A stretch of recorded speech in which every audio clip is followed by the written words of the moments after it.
Ser un hospital especializado ha hecho que Solca Quito innove continuamente. Desde 1954, esta institución privada sin fines de lucro se ha enfocado, además de prevenir y luchar contra el cáncer, en formar profesionales, fomentar la investigación y mantenerse a la vanguardia, fijándose como meta ser el hospital oncológico de referencia en América Latina. Actualmente cuenta con cerca de 920 colaboradores, entre ellos médicos, tecnólogos, personal de enfermería y administrativo, que permite brindar más de 7.700 atenciones al mes. Con el compromiso de ofrecer una atención personalizada y especializada, ha invertido en avances tecnológicos y una mejor infraestructura. Dentro de los equipos que ha incorporado, con la más moderna tecnología a nivel mundial, se encuentran Tomoterapia Radisact 9 System, el primero en su tipo en Latinoamérica. Localiza e identifica el tumor a ser irradiado, minimizando al máximo el riesgo de afectación de órganos y tejidos vecinos. Gamma Cámara Symbia Intevo Volt. Realiza estudios funcionales y metabólicos del paciente, descartando o identificando de manera precisa la presencia del cáncer.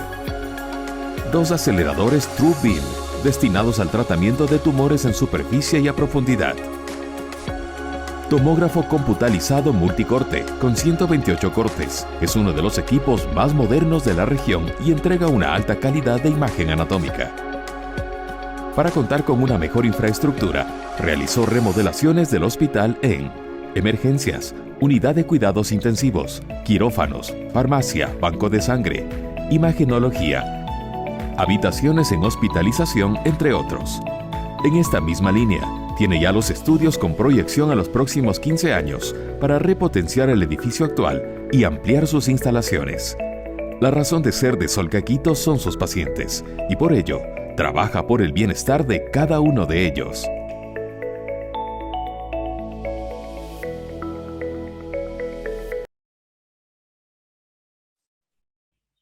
Buenas noches, con todos, ¿me escuchan?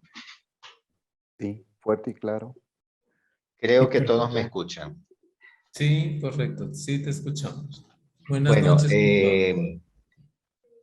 bienvenidos todos, gracias a su participación y sobre todo a la gran oportunidad que tenemos de poder hacer este tipo de webinars para actualizarnos, donde aquí lo que queremos dejar plasmado es el aporte que un gran grupo está realizando para el trasplante de células progenitoras o trasplante de médula ósea, y vamos a focalizarnos fundamentalmente en lo que es el aporte que va a dar apoyo diagnóstico a esta unidad para poder trabajar en conjunto y en equipo como se amerita o se visualiza la medicina hoy día.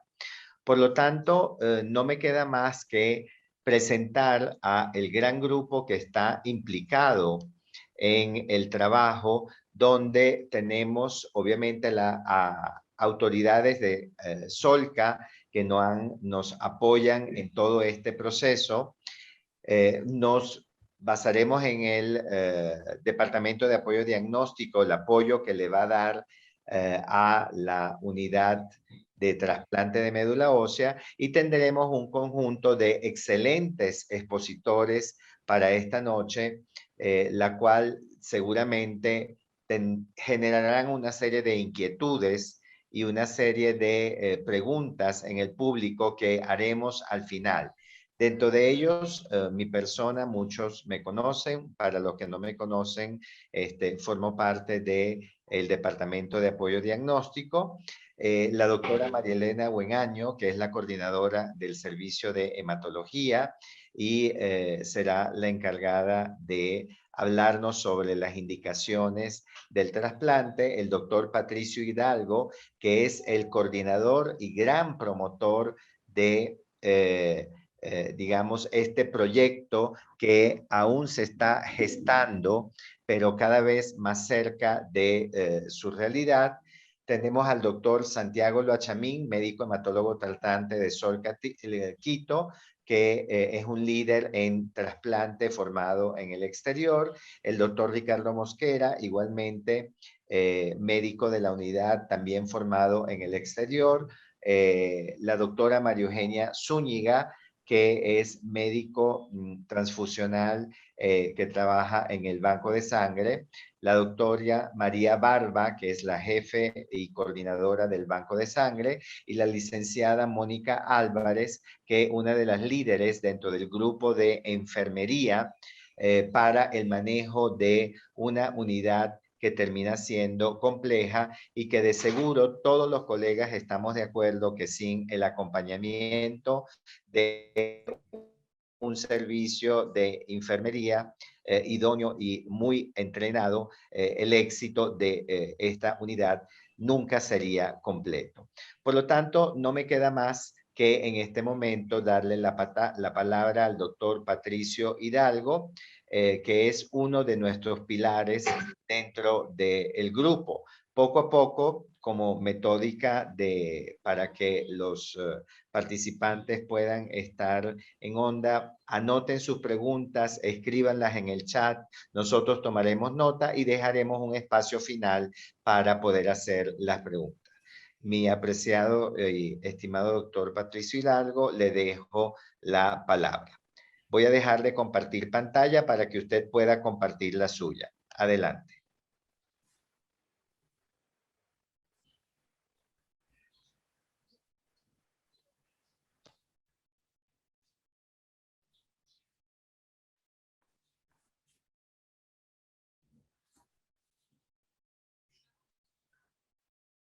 Bueno, muchas gracias por la bondad de permitirnos participar en este webinar. Gracias al promotor del webinar, al doctor Marcos Di Stéfano, a las autoridades del hospital que nos permiten estar en este momento. Nosotros vamos a hacer una secuencia de exposición y en eso son pocos slides que cada uno tendremos un tiempo corto con el fin de que se vaya conociendo el programa que estamos desarrollando y cómo está siendo estructurado y los productos que probablemente vamos a tener en algún momento. Y de esta manera yo empezaré por cómo fueron los albores del trasplante. Y así, aquí tenemos nuestro hospital oncológico. El nombre del hospital del señor general Solón Espinosa Ayala y Solcaquito es del hospital.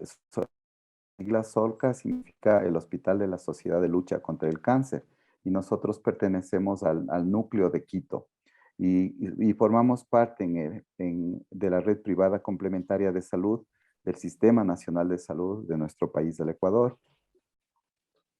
Bueno, entonces para empezar con este conocimiento teórico y luego nuestros expertos, nuestros compañeros nos enseñarán las partes técnicas específicas, vamos a remontarnos un poquito a la historia del trasplante de los progenitores hematopoyéticos. Y desde el siglo XIX, Pappenheimer ya escribió sobre las células progenitoras que originaban las células de la sangre. Ya para el 1950, 1951, Lorenz irradiaba ratones y luego les infundía células de la médula ósea y ellos sobrevivían. Más tarde, el profesor, el pionero de los trasplantes en el mundo, el doctor Donald Thomas, en 1957 hace los primeros trasplantes, iniciando en Estados Unidos. Le sigue el profesor Maté en Francia en 1959. Y claro, habían problemas de rechazos y demás, y se va descubriendo poco a poco, porque esto es dinámico, con los estudios, los trabajos que hacen los Doucet, Payne, Van Rode en Francia, en Estados Unidos, en Holanda, en la década de los 50, los 60, y van descubriendo nuevas cosas sobre los antígenos de histocompatibilidad, los HLA, y eso permite que se vayan haciendo más tarde trasplantes exitosos en Estados Unidos, en Europa. El grupo de Minneapolis empiezan a reportar sus trabajos, el grupo de Seattle igual, ya para el 68, el 69. Y claro, los países del mundo se sigue desarrollando, y claro, en nuestros países, Sudamérica, una realización progresiva. Nuestros profesores, nuestros mentores se formaron en las escuelas de Estados Unidos o de Francia, regresaron a los países y a su vez los países pioneros, llámese Brasil, Uruguay, México, Chile, y así cada uno de nuestros países de Sudamérica siguen sumándose, siguen permitiéndonos especializar a nosotros y cada uno viene trayendo en América el conocimiento para poder realizar los trasplantes. Ahora, esto es lo general en el mundo. Y luego, bueno, de hecho no he nombrado, la historia es muy larga y muy hermosa. Europa, la doctora Gluckman hace los primeros trasplantes de cordón umbilical, el profesor Broxmeyer también trabaja unos 2-3 años antes en Nueva York sobre cordón umbilical, y así se va desarrollando y tomando en cuenta que ahora ya hay posibilidades de medicina regenerativa, hay posibilidades de usar en otros, y bueno, inclusive ya más allá del trasplante, el uso de las células TCAR, en fin. Entonces, ¿qué pasa en el Ecuador? Esto es interesante porque esto ya es un proceso de búsqueda de historia. En realidad, el primer trasplante, es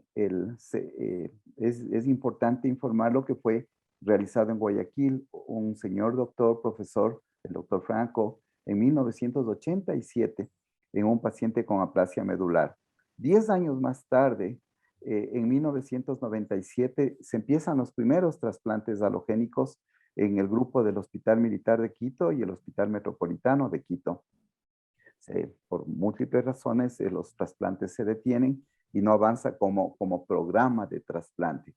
Y a pesar de que ya deja de haber los halogénicos, el Hospital Metropolitano sigue haciendo trasplantes autólogos por varios años. En Cuenca, entre el 2006 al 2011, se realizan múltiples trasplantes de progenitores hematopoyéticos, trasplantes de médula ósea.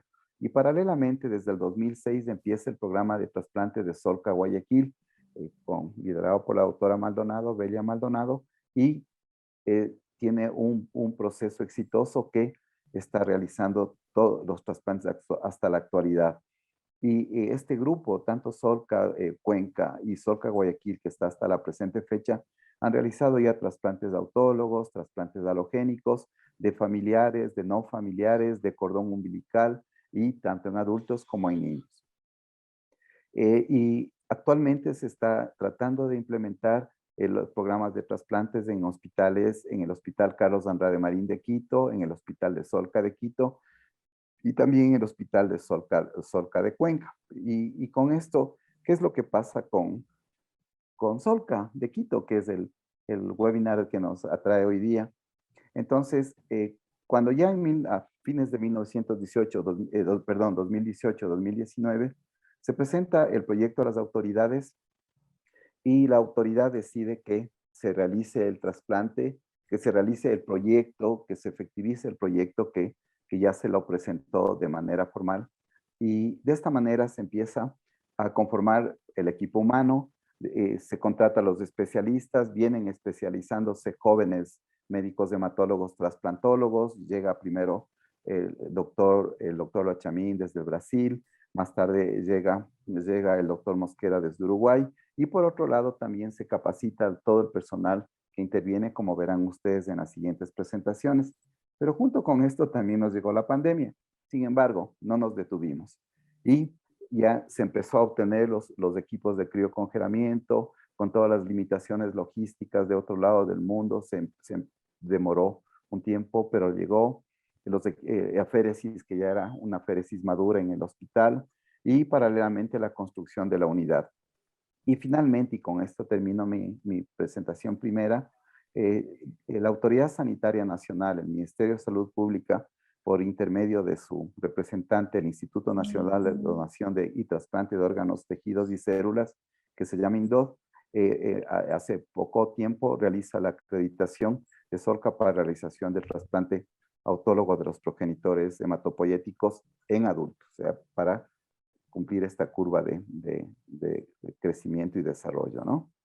Entonces, de esta manera he dado mi parte primera. Gracias por atenderme y me permito presentar a la doctora María Elena Buenaño, es nuestra jefa coordinadora del servicio. Por favor, María Elena. Buenas noches, igualmente para mí es un honor estar compartiendo este webinar, agradeciendo igual a las autoridades, al promotor también de este webinar. Y a continuación vamos a introducirnos ya en lo que es el tema, ¿no?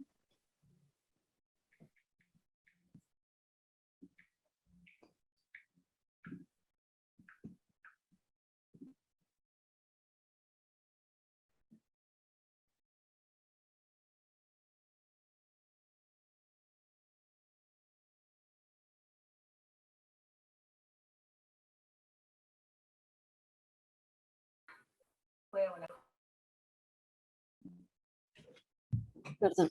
Para nosotros es importantísimo conocer que nuestras células hematopoyéticas, nuestras células progenitoras hematopoyéticas que tenemos en nuestra fábrica de la sangre, que es la médula ósea, son las que van a producir los diferentes elementos sanguíneos muy importantes para diferentes funciones. Es así que de esta célula progenitora van a derivarse las plaquetas importantes para lo que es la hemostasia y la coagulación.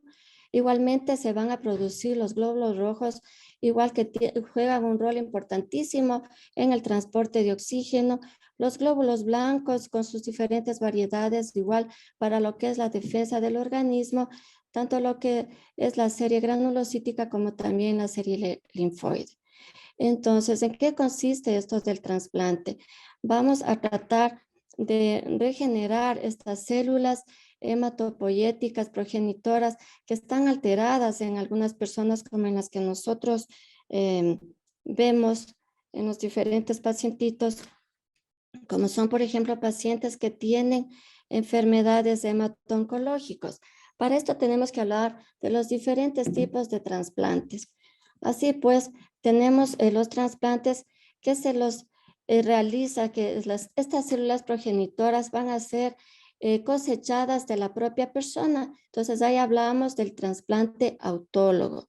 En cambio, cuando estas células progenitoras vamos a cosechar de otra persona diferente del paciente, vamos a hablar del trasplante halogénico. En cuanto al trasplante halogénico, pues tenemos diferentes tipos, ¿no? Que podemos recolectar de un hermano gemelo univitelino. Este es el llamado trasplante de progenitores hematopoyéticos singénico. Igualmente podemos obtener de un hermano compatible al 100%. Entonces es un trasplante halogénico de familiar compatible. Pero también, al menos en la actualidad, que somos familias cortas, podemos obtener de un hermano, del padre o de la madre que es familiar, pero no compatible en el 50%, sino en el 100%, sino en el 50%. Entonces vamos a hablar ahí de los trasplantes de progenitores hematopoyéticos haploidénticos. Y igualmente, pues, si no hay un donante emparentado, pues vamos a obtener, sobre todo en esos países donde se tienen bancos de donantes, vamos a obtener las células progenitoras de un donante no emparentado, que puede ser compatible el 100% o asimismo compatible el 50%, hablando de un donante haploidéntico no emparentado.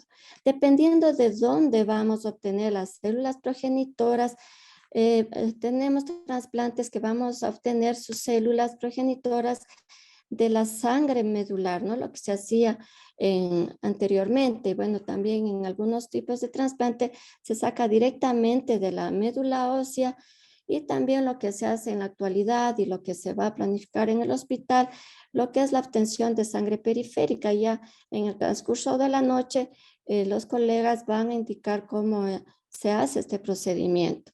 También se puede obtener las células progenitoras de la sangre del cordón umbilical, y también hay el trasplante hematopoyético dual, tanto de la sangre periférica como del cordón umbilical.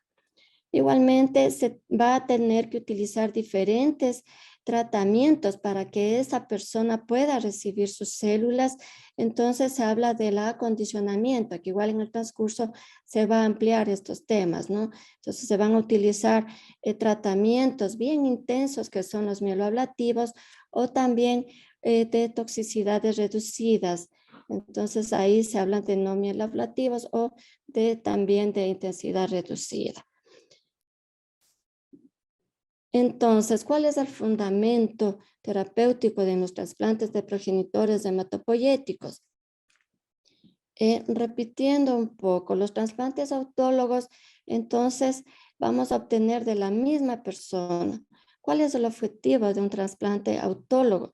Es el hecho que la persona, sobre todo pacientes con linfomas y mielomas, en que vamos a tener que dar un tratamiento intensivo de quimioterapia si nosotros no le rescatamos a esa persona con las células progenitoras, en el caso de él mismo que se han obtenido antes, esta persona puede fallecer porque se va a quedar sin células en su médula ósea y por ende en su sangre. Entonces puede fallecer por infecciones o por problemas hemorrágicos o todas las complicaciones si no rescatamos con sus células progenitoras. Entonces, al haber dado un tratamiento intensivo de quimioterapia, podemos llegar incluso a una curación en esos pacientes o hacer que la enfermedad mínima residual sea la más baja posible, tomando en cuenta que como se transfundieron células progenitoras de él mismo, puede en algún rato haber una recaída. Y el fundamento en el trasplante alogénico, sobre todo lo que se utiliza en leucemias, es tratar a sí mismo de erradicar la enfermedad igualmente con un tratamiento intensivo de quimioterapia y rescatándole con las células de un donante. A la vez, el sistema inmunológico del donante va a hacer que las células residuales que queden malignas en esa persona se vayan a eliminar, se vayan a destruir. Entonces, hablando ahí también de la enfermedad de injerto contra la enfermedad, contra la leucemia. Claro que pueden haber complicaciones, pues sí, quedar la enfermedad de injerto contra huésped. Entonces, como les estoy indicando, pues vean ustedes todo este beneficio que nos va a traer, que nos trae pues actualmente lo que es el trasplante de progenitores hematopoyéticos. Las indicaciones son variadas, ¿no? Bueno, en niños prácticamente en las leucemias agudas de mal pronóstico, sobre todo en las leucemias linfolásticas agudas de mal pronóstico en recaída, pues vamos a utilizar más los trasplantes halogénicos. Y se puede igual rescatar en los pacientitos de linfomas de Hodgkin, igual en niños o adolescentes, en cambio podemos utilizar el autotrasplante. Asimismo, las utilidades no son solamente en enfermedades hemato-oncológicas, sino también con otro tipo de entidades que no son malignas, por ejemplo, en inmunodeficiencias primarias, la talasemia, drepanocitosis, en las aplasias medulares graves. Igual puede ser también utilizada en otro tipo de enfermedades oncológicas, como por ejemplo el sarcoma de Ewing, neuroblastoma, como se está indicando en esta diapositiva.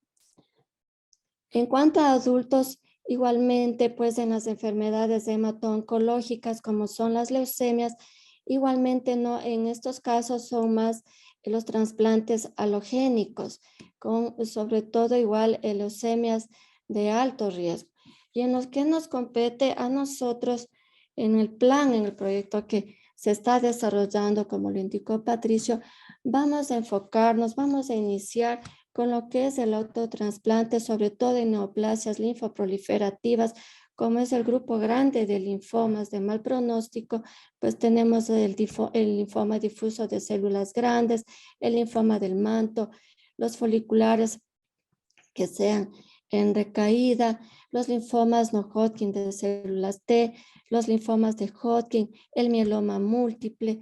Entonces, en este tipo de enfermedades es lo que nos vamos a enfocar y que ha sido nuestro objetivo, el tratar de consolidar y el tratar de que estos pacientitos, que es un grupo grande que tenemos en el hospital, igual en general en nuestro país, sean tratados como en el primer mundo con los tratamientos que ellos necesitan. Igualmente, pues tenemos otras entidades igual en adultos, en que se puede igualmente hacer los trasplantes, ¿no? Como son igual anemias aplásicas severas, igual asimismo la hemoglobinuria paroxística nocturna, puede ser también en tumores sólidos, como es el cáncer de mama, tumores de células germinales, cáncer de ovario, cáncer renal, sarcoma de Ewing, como es enfermedades oncológicas como las neoplasias colorectales, enfermedades autoinmunes. Entonces, en fin, como aquí está igual en la diapositiva, pues son algunas entidades que se benefician en la actualidad en lo que es trasplante. Esto es lo que he querido compartirles. Entonces, igual voy a darles paso a mi colega, el doctor Santiago Loachamín, que les va a ampliar más el tema en esta noche. Gracias.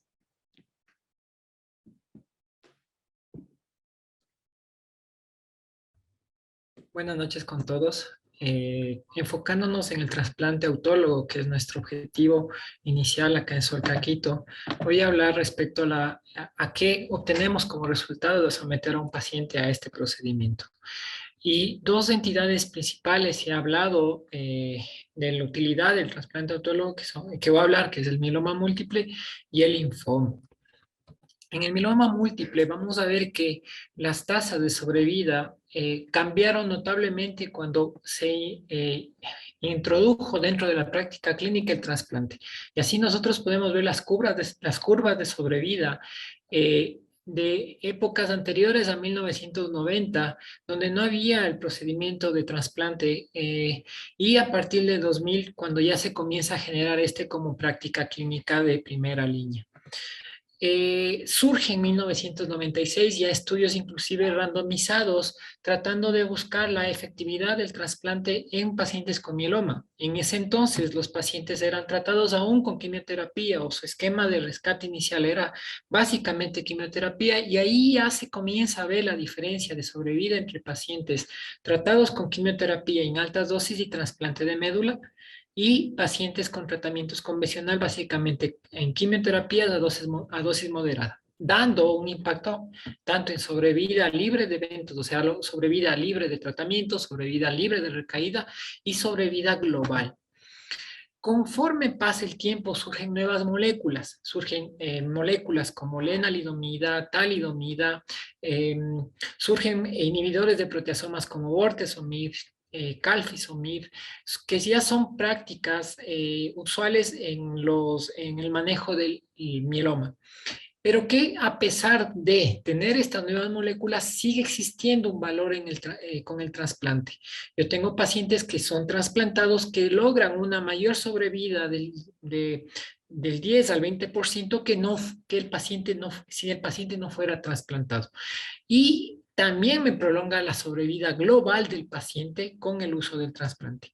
Siguen surgiendo nuevas terapéuticas en diferentes enfermedades. Surgen como moléculas como calcisomib, como lenalidomida, y los científicos se cuestionan, ¿sigue siendo útil el trasplante aún en esta época que yo tengo nuevas moléculas? Surgen estudios que valoran este valor y siguen viendo que pacientes que son trasplantados, yo consigo tener una profundidad importante en el resultado de la quimioterapia, lo que se llama enfermedad residual medible negativa, en mayor cantidad con pacientes sometidos a trasplante, ¿sí?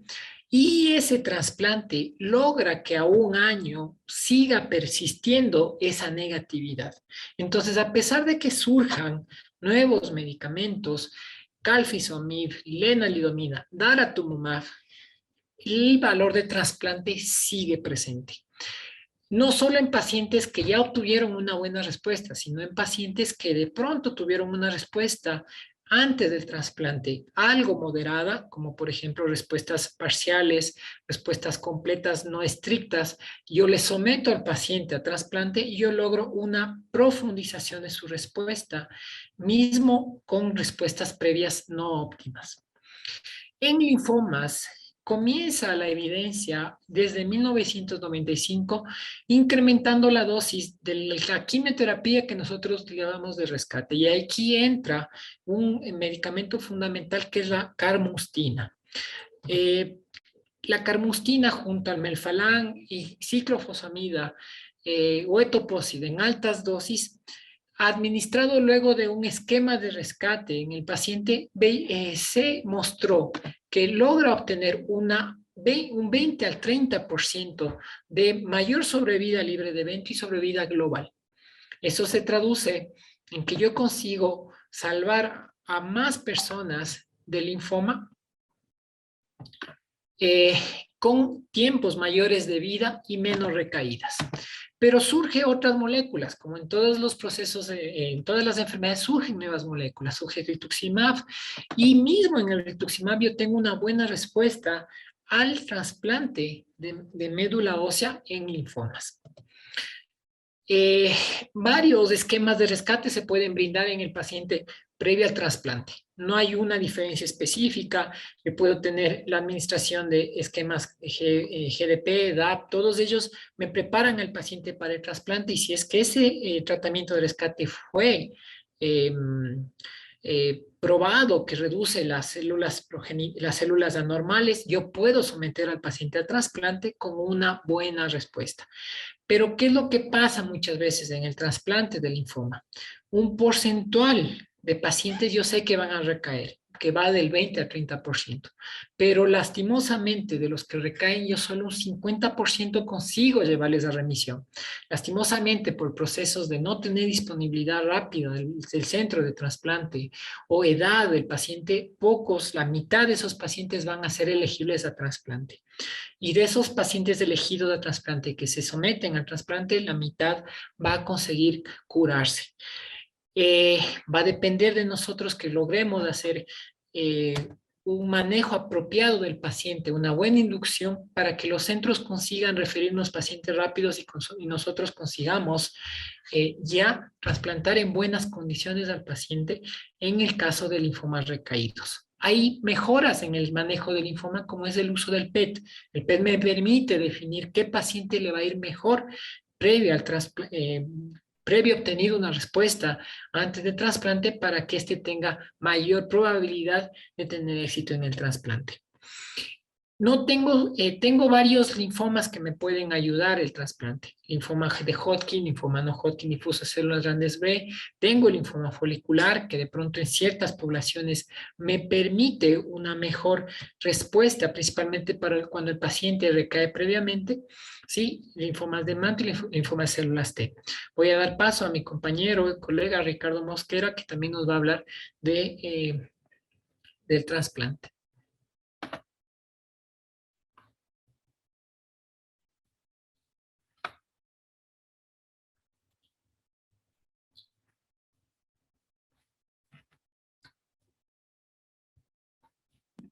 Buenas noches con todos. En primer lugar, agradecer al doctor Marco Di Stefano, gestor de este webinar, y por la invitación, y agradecer a todo el equipo y a las autoridades que permitieron que se pueda realizar este proyecto de trasplante. Como bien ya lo pudieron relatar anteriormente los expositores anteriores, las indicaciones de trasplante y el beneficio de realizar trasplante autólogo en mieloma o linfoma, a mí me ha tocado hablar sobre el proceso en sí del trasplante de progenitores hematopoyéticos autólogo. Y no es nada más que el proceso, como ya le explicó muy bien la doctora Marilena Buenaño, de infundir las propias células del paciente, que son las células madres, que previamente se han recolectado. Posterior, se administra una quimioterapia de alta intensidad, que si no se rescataría a este paciente, no se le administraría a estos progenitores hematopoyéticos, el paciente no recuperaría su hematopoiesis normal y probablemente fallecería por las complicaciones asociadas a esta falta de recuperación. Los principales pasos del trasplante o los principales procesos del trasplante de progenitores hematopoyéticos autólogos es, en primer lugar, la movilización de células. ¿Cómo nosotros la hacemos? Lo hacemos mediante la administración de filgastrin, que es una citoquina que lo que hace que los progenitores, las células madres que se encuentran en la médula ósea, ¿sí?, migren hacia la sangre periférica. Una vez que se dan en determinados días estas inyecciones de manera subcutánea, se procede a lo que se llama la recolección o la extracción, que esta se realiza mediante una leucocitoféresis. Por medio de una máquina, el paciente previamente se le ha colocado un catéter, una vía central de gran calibre, y se procede a la recolección por medio de leucoféresis de los progenitores que están en la sangre periférica.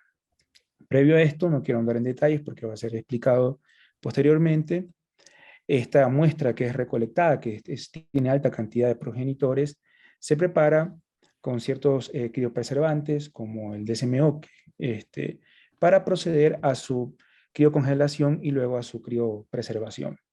Si bien en ciertos trasplantes, como por ejemplo en el caso de mielomas, donde los días de acondicionamiento previo son menores, se puede realizar lo que llamamos trasplantes frescos, es decir, saltándonos este paso de criopreservación y solo preservando el componente de células a 2 o 6 grados y después infundirlo. Después de este proceso de recolección de células, de preservación de las mismas, se procede a lo que llamamos a la quimioterapia de acondicionamiento, que no es nada más que el paciente va a recibir altas dosis de quimioterapia, ¿sí? Y posterior a esto, después de 24 horas de reposo del paciente sin haber recibido quimioterapia, se procede al procedimiento en sí de infusión de las células madre, que no es nada más que a través de otro catéter o el mismo catéter venoso central de amplio calibre, infundir las células madre como si fuera un hemocomponente.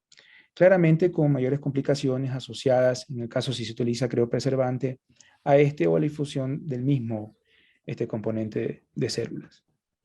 Posterior a este periodo, el paciente va a pasar entre 10 a 14 días para que se produzca lo que nosotros llamamos el injerto de esos progenitores hematopoyéticos o el homing. Es decir, una vez que son infundidos en la sangre periférica, esos progenitores hematopoyéticos tienen que ir de nuevo al nicho hematológico de la médula ósea y comenzar el proceso nuevamente de hematopoiesis y de recuperación. Tiempo por el cual el paciente puede tener complicaciones infecciosas asociadas a la neutropenia, riesgo de sangrado asociadas a la baja de plaquetas y también las toxicidades asociadas a la quimioterapia que recibió en altas dosis. Bueno, como habíamos visto y explicado, la movilización de células madre es un paso fundamental para que éstas migren a la sangre periférica. Luego se produce la recolección por medio de leucoféresis. Una vez que hemos obtenido, los progenitores proceden a criopreservación o a congelamiento normal de 2 a 6 grados para su infusión en fresco. Recibe el acondicionamiento, que son quimioterapias a altas dosis. ¿Sí? Posterior a esto, si las células progenitoras fueron congeladas, se produce un proceso de descongelamiento y después infusión como si fuera un hemocomponente a través de un catéter venoso central. Y por último, el injerto y la recuperación, que ya fue explicado, y la imagen representa lo que queremos todos en el equipo, que es la mejoría de los pacientes y el éxito del tratamiento. Voy a dar paso al doctor Marcos Di Stefano, coordinador de apoyo diagnóstico terapéutico de Solca.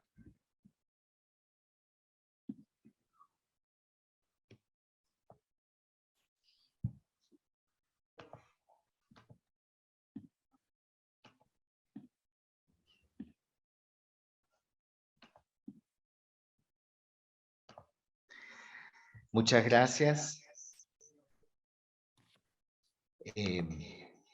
Bueno, no me queda más que también agradecer a todos los expositores anteriores brillantes, donde hemos tenido un resumen de la historia del trasplante y cómo ha nacido en nuestra institución a punto ya de estar en funcionamiento, las indicaciones, los resultados que se tienen ante el trasplante, ¿verdad? La disponibilidad que tenemos para la selección del donante y todo el proceso que se acaba de decir para llegar al trasplante de médula ósea como tal. En este momento, realmente vamos a clarificar cuál es el aporte de apoyo diagnóstico a la unidad de trasplante, y es un poco lo que se ha venido hablando hasta ahora. Sabemos que existe el departamento de citometría de flujo, un poquito para simplemente aclarar. Es la metodología que nos va a permitir, en un flujo continuo de células, identificar el patrón hemopoyético de diferenciación que tiene la célula. Por lo tanto, va a ser de pilar o fundamental importancia en identificar las células para el trasplante de células progenitoras, que son las llamadas CD34 positivas que habrán escuchado muchos de ustedes. En base a esto, volvemos a redefinir un poco qué es esta célula madre. Nosotros tenemos una célula madre totipotente que no solo se va a diferenciar hacia la parte hemopoyética, sino que va a dar origen a diferenciación para todos los otros tejidos que forman nuestros órganos y sistemas. Pero nosotros nos vamos a enfocar en de cuantificar la célula CD34 positiva virgen, que va a poderse diferenciar en células hemopoyéticas maduras que van prácticamente a definir lo que es el trasplante y recuperación de ese paciente post condicionamiento de quimioterapia y recuperación de los valores en sangre periférica. Por eso es que no me voy a detener, pero aquí tienen todas las funciones de esa célula madre pluripotente que va a poder determinar que se realice el trasplante de médula ósea. Ella tiene una clasificación como tal que en una u otra forma también la doctora Buenaño mencionó anteriormente. Son células madres embrionarias, células madres adultas o somáticas y las células madres hemopoyéticas, que son las de nuestro interés. ¿Por qué? Porque es aquella célula inmadura que se va a diferenciar y comisionar para transformarse en las células que vamos a conseguir en sangre periférica, que son los glóbulos rojos, glóbulos blancos y plaquetas. Y van, en el momento que nosotros veamos en el paciente trasplantado esta recuperación en sangre periférica, que va a ser progresiva, es cuando vamos a poder hablar de un éxito o una recuperación del paciente en vía de éxito al trasplante que se evalúa al final. Sin embargo, me permito mencionar estas cosas para que puedan entender o saber por qué es tan importante esta célula progenitora que se va a diferenciar en las células hemopoyéticas, ¿verdad? Pudiendo así identificar que tiene una específica función dentro del organismo. En esta diapositiva lo único que quiero mencionar, porque ya lo que es la maduración fue expresada, es que el microambiente medular es fundamental para la célula madre, porque ella tiene un proceso de autorrenovación donde si ese microambiente medular está dañado, su proceso de autorrenovación también puede estar alterado. ¿Y por qué digo esto? Porque el paciente que llega a trasplante es un paciente que ha sido tratado con esquemas poliquimioterápicos o tal vez también con radioterapia, y esto puede alterar el microambiente medular y podría alterar esa autorrenovación, así como la estimulación de la cual ya han hablado previamente para poder obtener la cantidad suficiente de células progenitoras y realizar el trasplante. Es así como entonces al final obtenemos las células maduras que vemos en sangre periférica.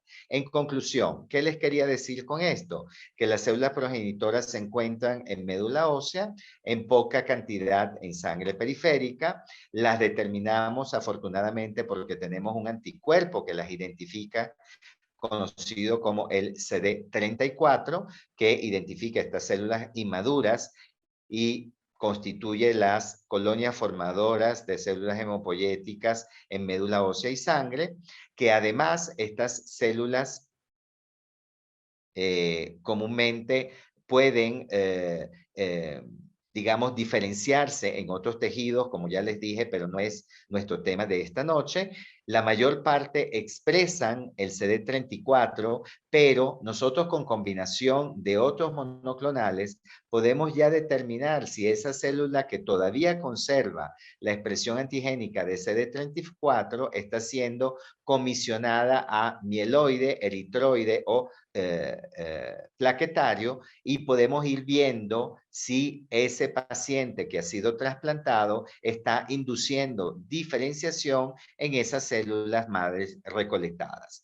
Algo muy importante que les tiene que quedar claro es que aún el paciente, si no ha sido movilizado, son células que se encuentran normalmente en nuestro organismo, como habrán entendido, y esto está perfectamente estandarizado. Tenemos de 1 a un 3% como valor normal considerado de células CD34 positivas en médula ósea y solo un 0,1% circulantes en el paciente en sangre periférica no estimulado.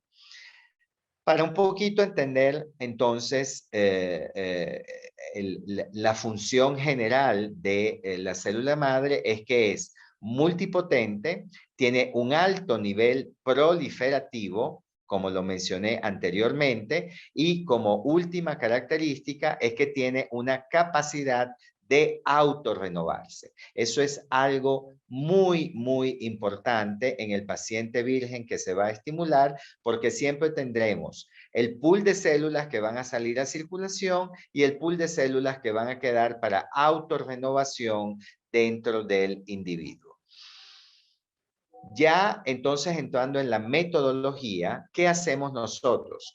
Preparamos esa suspensión de células que provienen del donante, en este caso estamos hablando de trasplante autólogo, por lo tanto estimulación del paciente para un trasplante autólogo o de sus propias células. Seleccionamos, no me voy a detener en la técnica, pero seleccionamos en una ventana o llamado gate las células que son CD34 positivas, que ya por técnica sabemos que se ubican en el cuadrante inferior derecho del side contra forward scatter que tenemos en el citómetro de flujo. Esto es simplemente para que vean un poquito la experticia que hay que tener para poder cuantificar estas células. Sabiendo que lo necesario que tenemos que obtener en el paciente estimulado es de 2 a 5 millones de células CD34 positiva por kilo de peso para que ese receptor, que fue el mismo donante estimulado, hablando de trasplante autólogo, pueda tener por lo menos una recuperación medular y posteriormente evaluado a ver si entra en remisión completa o no, o si el trasplante fue efectivo o no.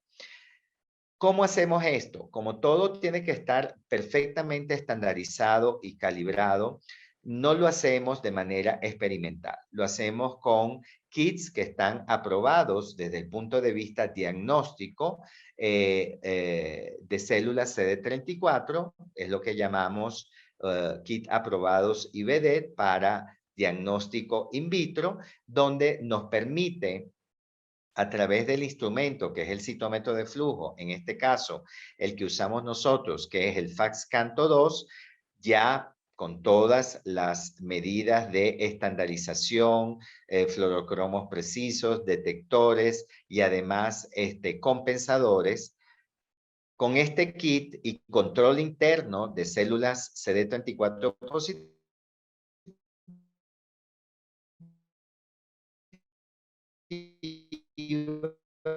nosotros le podremos exactamente en valor. Sabiendo esto, podemos basarnos en lo que son desde 1998 el protocolo ISHAGE que se ha ido modificando en el tiempo, que es el de la Sociedad Internacional de Hemoterapia e Ingeniería de Injertos, que estableció guías para el recuento absoluto de CD34. Por lo tanto, nosotros no estamos, digamos, innovando o inventando nada, sino siguiendo los protocolos internacionales que nos permiten, a su vez, tener el control de calidad de lo que estamos obteniendo. Por lo tanto, hemos tenido modificaciones, pero nos permiten dar una mayor precisión, sensibilidad y seguramente especificidad en la determinación de estas células progenitoras. Normalmente no podemos adquirir menos de 100 eventos según la plataforma utilizada. Y otra cosa muy importante que tenemos que tomar en cuenta es que añadimos un fluorocromo que en su forma abreviada 7-ADD, es el 7-aminoactinomicina D, nos permite ver la vitalidad celular. ¿Por qué es importante esto? No tanto para cuantificar al donante que fue estimulado o a la aféresis fresca que estamos obteniendo para saber qué contagio absoluto de células progenitoras tenemos, sino para saber si, dependiendo de la manipulación o de la manera como se obtuvo el producto, ellas son viables o no, porque dependiendo de eso vamos a tener el número suficiente para poder trasplantar al paciente y comunicarle eso al clínico. ¿Cómo hacemos eso? Prácticamente con un análisis de un parámetro de 4 colores, con 2 láseres, ¿verdad? Donde determinamos complejidad y tamaño de la célula versus el anticuerpo específico que utilizamos y un panleucocitario que es el CD45 que nos permite decir si realmente lo que estamos viendo son células hemopoyéticas. Aquí simplemente tenemos ya la suspensión celular, la parte técnica no la vamos a decir, pero sí tenemos que saber que es un proceso largo desde el momento que se inicia el marcaje y todos los tiempos para que ese anticuerpo se pegue y pueda ser reconocido en su refringencia contra el láser en el citómetro de flujo. Entonces tenemos ya la muestra totalmente lista para ser analizada, pero quiero que sepan que el proceso aproximadamente puede tardar hasta 2 horas en nosotros poder dar este resultado. ¿Por qué es importante esto? Porque de esto va a depender que el clínico diga no fueron suficientes, sigamos estimulando, volvamos a recuantificar al paciente o decir las células que se obtuvieron en el proceso de aféresis no son las suficientes que tenemos que tener por kilo de peso para poder trasplantar al paciente. Entonces, ¿qué indica esto? Que nosotros tenemos que tener un soporte de la aplicación que nos permite la calibración de los detectores y de los compensadores en el equipo para poder obtener esos resultados. Esos tienen unos parámetros sobre los cuales nosotros nos tenemos que fundamentar para poder obtener algo tan sencillo como es el reporte que ustedes van a ver. Aquí un poquito más en específico. ¿Qué tenemos que hacer cuando vamos a identificar? ¿Ya vieron esto? Tenemos la ventana donde identificamos las células CD34 positivas, ¿verdad? Tenemos que eliminar todos los debris, digamos los debris o basuras o partículas que pueden ser proteínas, que también se ven en el citómetro de flujo. ¿Con qué finalidad? Con la finalidad de purificar lo más posible la muestra de manera tal de poder obtener un resultado con alta sensibilidad y especificidad en el contagio absoluto de células CD34. El último elemento que me permito mencionar es que podemos separarlos de todos los demás leucocitos y de los linfocitos que no tienen nada que ver con las células progenitoras. Tenemos estas células progenitoras y para aumentar aún más la sensibilidad de que realmente lo que estamos viendo son células progenitoras, el kit nos trae unas perlas ¿verdad? Con antígenos específicos a la cual se va a unir esta célula que ha captado el anticuerpo monoclonal CD34 de manera de purificar la muestra. Al tener nosotros esta muestra purificada, ya podemos avanzar mucho más en decir el valor absoluto y por lo tanto con mucha mayor sensibilidad y especificidad.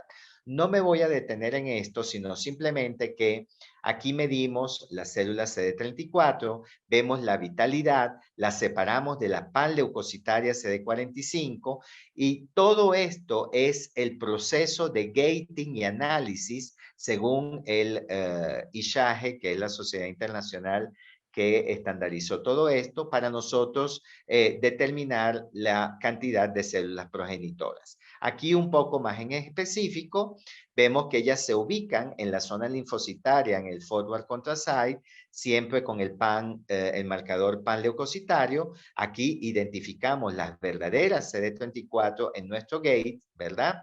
Luego vemos si realmente son CD45 positivas, como deben ser como células precursoras hemopoyéticas.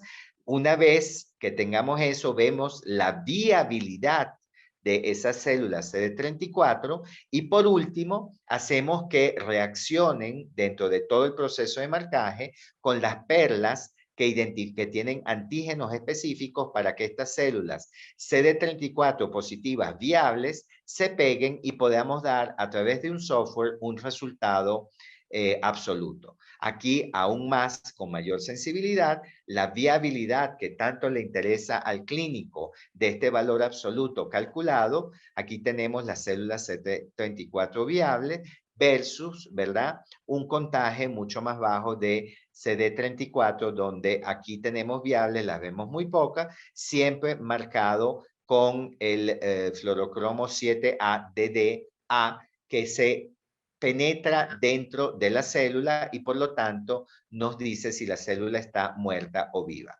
Nada de esto está inventado. Con esto quiero resumir que se utilizan diferentes equipos. Buenas noches. Yo voy a hablar un poquito sobre aféresis de células progenitoras hematopoyéticas. La aféresis es un procedimiento en el cual nosotros obtenemos las células madres o progenitoras del paciente o del donante después de que éste haya recibido el tratamiento con un fármaco estimulante de colonias. Al iniciar este procedimiento, el paciente donante debe de tener una vía,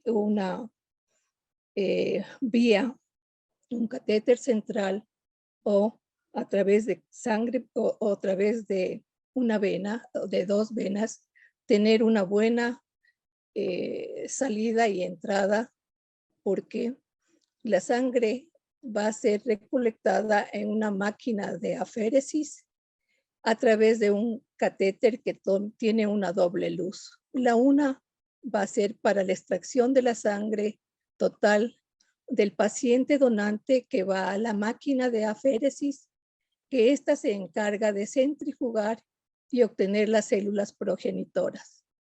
El resto de los componentes sanguíneos son devueltos al paciente por el otro lado. Nosotros en un paciente podemos necesitar que este procedimiento puede ser necesario alrededor de 4 a 6 horas lleva el tiempo de recolecta de las células progenitoras. A veces es necesario no solo un día, sino que puede ser necesario hasta 2 o 3 días. Cuando nosotros recibimos al paciente, debemos de tener los datos antes que nos van a indicar los compañeros que cómo ha estado el contagio de leucocitos, el hematocrito y el contagio de células CD34. Tenemos que saber el peso, la talla y la volemia de estos pacientes para poder nosotros después a la máquina programarle de esta manera. Nosotros contamos con el personal médico y de enfermería, tecnólogos médicos que se han capacitado para realizar este procedimiento. Debemos llevar un protocolo para la colecta de las células progenitoras. Primero tenemos que verificar que los materiales e insumos que se requieren para extraer las células progenitoras hematopoyéticas deben estar completos. Nosotros contamos con la máquina, la máquina que es un equipo Contec, y este necesita un kit de instalación P1Y. Y tenemos que hacer la programación en los parámetros para la recolección de células progenitoras. Entonces, como había dicho antes, nosotros vamos a ver que tenemos los siguientes pasos. Tenemos el paciente en donde hacemos la extracción de sangre. Luego va a la máquina en donde se realiza la centrifugación y separación de los componentes sanguíneos. Aquí en la máquina vamos a tener nosotros que se reserve el componente que nosotros hemos determinado, en este caso, las células progenitoras. Luego de esto, se queda aquí, se va recolectando y luego se devuelve al paciente el hemocomponente que no necesitamos.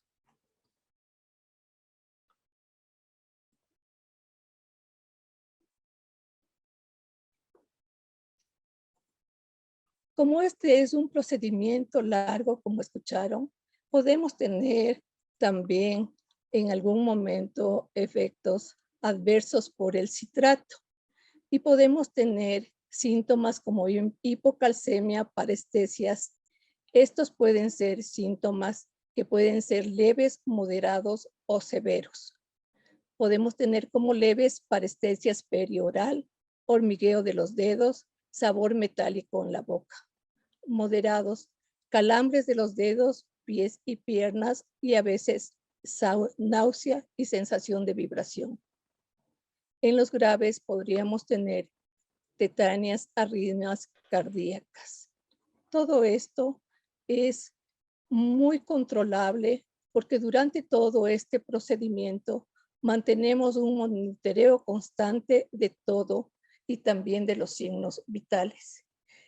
Contamos con todos los equipos necesarios para que en el momento determinado el paciente lo requiere. Tenemos los profesionales que brindarán la asistencia necesaria.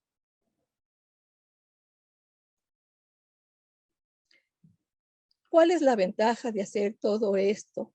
Si nosotros cumplimos con todos los protocolos establecidos y hacemos todo lo que está dentro de los protocolos, podremos obtener las células progenitoras hematopoyéticas y así podremos brindar la calidad de viabilidad celular para que el trasplante sea exitoso.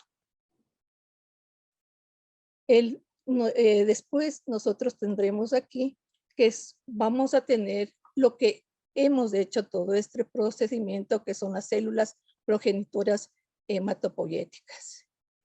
Como dije anteriormente, puede ser necesario un solo día de colecta o a veces es necesario hacer varios días de colectas, 1 o 2.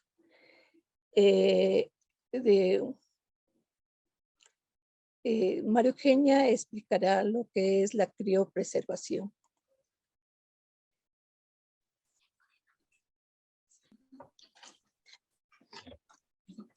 Buenas noches con todos, agradeciéndole la gran iniciativa que ha tenido el doctor Marco Di Stefano. Y esto nos permite a nosotros compartir con ustedes el gran trabajo que hemos realizado.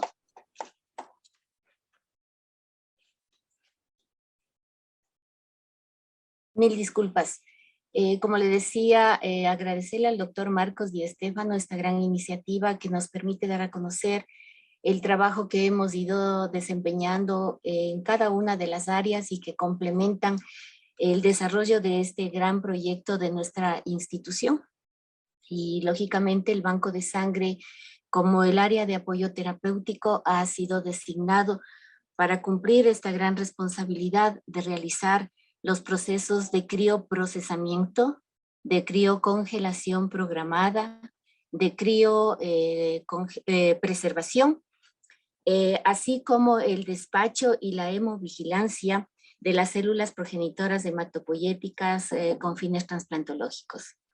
Así como también nosotros somos el apoyo terapéutico con el despacho oportuno de hemocomponentes filtrados, de hemocomponentes irradiados, procesos que complementan toda la terapia que requerirá el paciente, cumpliendo desde luego con procesos y subprocesos que van a garantizar seguridad y calidad.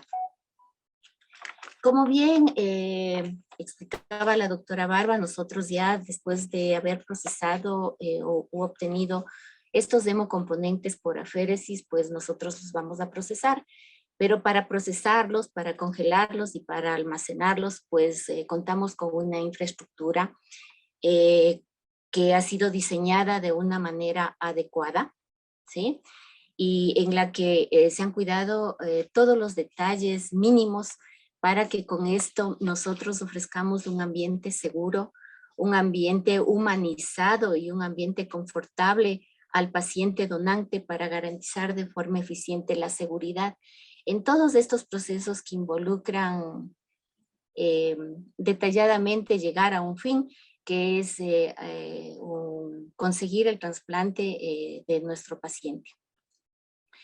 La institución ha adquirido equipamiento de vanguardia, de última generación, que cuenta, como en este caso podemos ver ahí, el SYNLAB, que es el criocongelador, el IACUS 65, que es la cámara de flujo laminar, así como el Custom Biogenic System y el Thermo Fisher, todos certificados con certificaciones europeas y americanas, que esto desde luego van a permitir el funcionamiento, garantizar el funcionamiento, la operatividad y la seguridad también del operador, que es fundamental, pues nos permitirán ejecutar todos los procesos en forma eficiente. Estos equipos, si bien es cierto, son los fundamentales, pero también hay que resaltar que contamos con otros equipos y con dispositivos que complementan la cadena de actividades que vamos a desarrollar en el área. Es importante también recalcar el recurso humano con el que contamos. Tienen una formación adecuada con las constantes capacitaciones y autocapacitaciones que hemos estado ejecutando en el área. Permitirán el buen desarrollo y esto garantizarán una atención humana y de calidad para llegar a cumplir con las metas planteadas.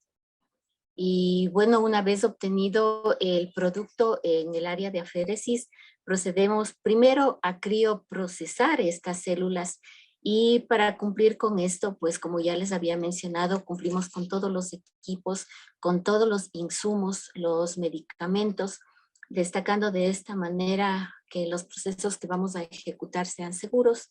El procesamiento de células progenitoras hematopoyéticas inicia con una fase de desplasmatización mediante técnicas antiasépticas con sistemas cerrados. Separamos las células progenitoras hematopoyéticas del plasma para continuar con una serie de actividades que incluyen inclusive la post cosecha del producto y verificar realmente el porcentaje o la cantidad de células de CD34 que hemos obtenido. Posterior a esto, nosotros vamos a colocar en dispositivos especiales que nos van a permitir que el hemocomponente soporte la baja de temperaturas extremas. Y aquí entramos ya en la fase de criocongelación programada.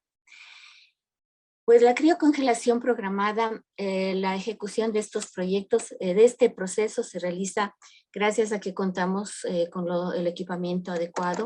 Este proceso es esencial porque va a implicar un cambio de las células progenitoras hematopoyéticas de un estado líquido a un estado sólido, a través de la disminución extrema de temperaturas, pero son temperaturas controladas y graduadas hasta conseguir llegar a temperaturas de hasta menos 180 y menos 190 grados centígrados, ya que de esta manera vamos a conseguir bloquear de forma total y homogénea todos los sistemas enzimáticos celulares para preservar la viabilidad celular y controlar in vitro todos los fenómenos de recuperación de las células progenitoras hematopoyéticas, pues estas técnicas ya se están aplicando en la actualidad y con gran éxito. Luego proseguimos a la fase de la criopreservación. Desde luego, si es que no nos indica el médico trasplantólogo que no la congelemos y pueda procederse a hacer el trasplante en fresco. Pero si nos indican obtener alícuotas, nosotros procederemos pues a la criopreservación. El desarrollo de las técnicas de criobiología nos permiten utilizar métodos para almacenar las células progenitoras hematopoyéticas por tiempos muy prolongados, de tal manera que contemos con productos viables que serán de gran utilidad en un futuro. También es muy importante el despacho de estos hemocomponentes, que nosotros hemos desarrollado protocolos que cumplen el protocolo de embalaje y transporte de células de trasplante que lo estructuró el INDOT. Nos hemos basado en este protocolo, así como el control de la cadena de frío, registrando la temperatura de salida y la temperatura con la que llegará este componente biológico al área de trasplante. Y pues mediante esto mantendremos la inocuidad del producto biológico que entregaremos. Yo les agradezco mucho la atención. En forma resumida les he indicado todo lo que estamos desarrollando en nuestra área para el feliz término de este gran proyecto que tiene la institución. A continuación, doy paso a la licenciada Mónica Álvarez. Bueno, muy buenas noches con todos nuevamente, agradeciéndoles pues a los organizadores y a las autoridades, tanto por esta iniciativa y por el apoyo incondicional que hemos tenido hasta la fecha. Es un honor para mí poder compartirles y presentarles ya como tal la unidad de trasplante, que queda ubicada en el tercer piso en el Hospital de Solcanucla, Quito. Pues contamos, primero quisiera presentarles el equipo como tal, el equipo profesional con el cual la unidad va a contar. Ustedes pueden ver ahí pues que contamos con un equipo súper amplio, de todo un equipo profesional, y permítanme pues hablar al grupo a quien represento, que es el personal de enfermería. Este grupo pues juega un papel muy importante durante todas las fases de este proceso, brindando un cuidado, el mismo que es directo, individualizado, profesional y sobre todo humano, con el único fin de participar en la recuperación de la salud de nuestros pacientes. Los anteriores expositores pues habían mencionado de que sí, hemos venido haciéndonos autocapacitación y también capacitaciones desde hace ya, a partir del 2019 hasta la fecha. Pues estamos a la par de las exigencias para lo cual nos hemos venido preparando. La unidad como tal ya cuenta con varias dependencias dentro de la misma. Cada una de ellas pues tenemos ahí el ingreso principal, contamos con lockers, baños tanto para el paciente como para el personal. Contamos con ya delimitadas los ambientes. A partir de la puerta negra que ustedes ven a su izquierda, está ya el ingreso a la área limpia estéril. A partir de allí, el personal ingresará con el equipo de bioseguridad especial, ¿no? Específico para la unidad. Cada una de nuestras habitaciones, bueno, la unidad cuenta con 4 habitaciones, cada una de ellas equipadas con filtros EPA. Estos filtros son especiales que tienen un aire a presión positiva que retienen todas las partículas de aire. Estas partículas pueden ser bacterias, hongos o virus. Este aire filtrado se impulsa desde una rejilla que está situada en el techo de la habitación hacia la rejilla de salida que se encuentra en la parte inferior de la pared de la habitación. Este aire es expulsado hacia el exterior. Contamos con esta tecnología y gracias a eso, pues, este cambio que existe se lo realiza cada 5 minutos, hace un total de 12 cambios en una hora. Por lo tanto, cada 5 minutos contamos con un aire renovado y limpio. Cabe recalcar, cabe mencionar que una de estas habitaciones está totalmente acondicionada para el manejo del paciente crítico. Además, contamos con una esclusa que nos permite mantener al paciente seguro de la contaminación externa por medio del bombeo de aire limpio y filtrado. De manera que al paciente pues lo tenemos en un lugar seguro. Además, contamos con un lavabo en cada una de estas esclusas, bueno, uno de los lavabos, lo cual pues permite de manera obligatoria realizar la higiene de manos o el lavado de manos a todos los profesionales que van a dar la atención a estos pacientes. Estas habitaciones cuentan con láminas de control solar en cada una de las habitaciones. Esta lámina permite la protección y la disminución de afecciones a la piel. Tenemos un filtrado del 99% de la radiación. Además, están totalmente acondicionadas para la comunidad, tanto del paciente como del cuidador o del familiar, con televisión, internet 24 horas.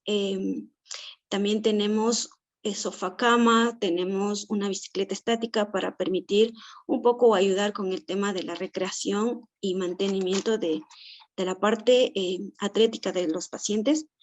La temperatura de nuestra unidad está controlada para mantener entre 19 y 21 grados, de acuerdo a la normativa que nos regimos.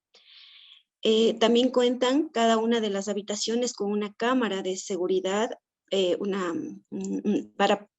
está monitorizada desde la estación de enfermería para poder vigilar y dar la seguridad al paciente. También contamos con una central de monitoreo que la tenemos enlazada hacia la terapia intensiva, quienes son uno de los servicios que nos brindan el apoyo incondicional para resolver cualquier circunstancia crítica de nuestros pacientes.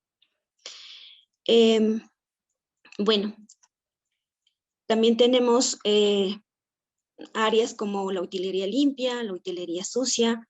Contamos con un área destinada por donde va a ingresar la alimentación de los pacientes para evitar el flujo frecuente por la puerta principal. Contamos con una área y un botón de salida en caso de presentarse alguna situación de emergencia. Pues como ustedes pueden ver, de verdad que contamos con una infraestructura y una tecnología de punta que va en relación con la capacitación, con la autocapacitación y el entrenamiento que hasta la fecha nos hemos mantenido, lo realizamos permanentemente. Muchísimas gracias a cada uno de los que nos han dado su apoyo, a las autoridades en especial. Y nada, esto es lo que yo les quería compartir, darles a conocer un poco de lo que es la unidad de trasplante.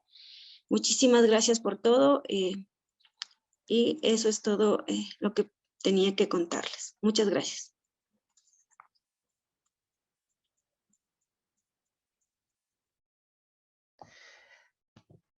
Bueno, muchísimas gracias de verdad a todos los expositores. Este sueño realmente no sería posible si no hubiésemos tenido el apoyo y la credibilidad de las autoridades de nuestro hospital. Poco a poco ya vemos que cada vez se hace realidad.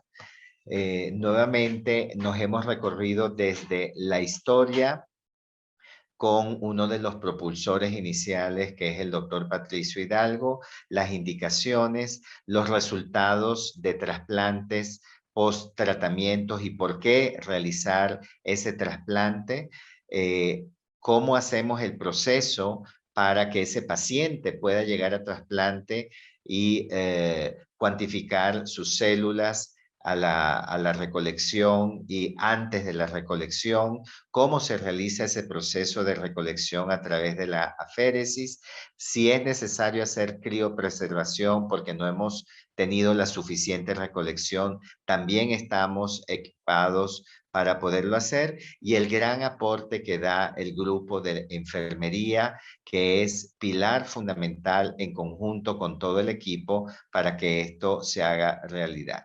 No olvidemos que el objetivo fundamental de quienes conformamos este gran equipo de trabajo es dar esperanza de vida, y eso es lo que tenemos grabado en nuestra mente. Realmente nos hemos extendido un poco más del tiempo. Si alguien tiene alguna pregunta en especial, lo puede hacer. De lo contrario, a través de nuestras redes y a través del correo que tienen en pantalla, pueden perfectamente hacer las preguntas y serán oportunamente contestadas.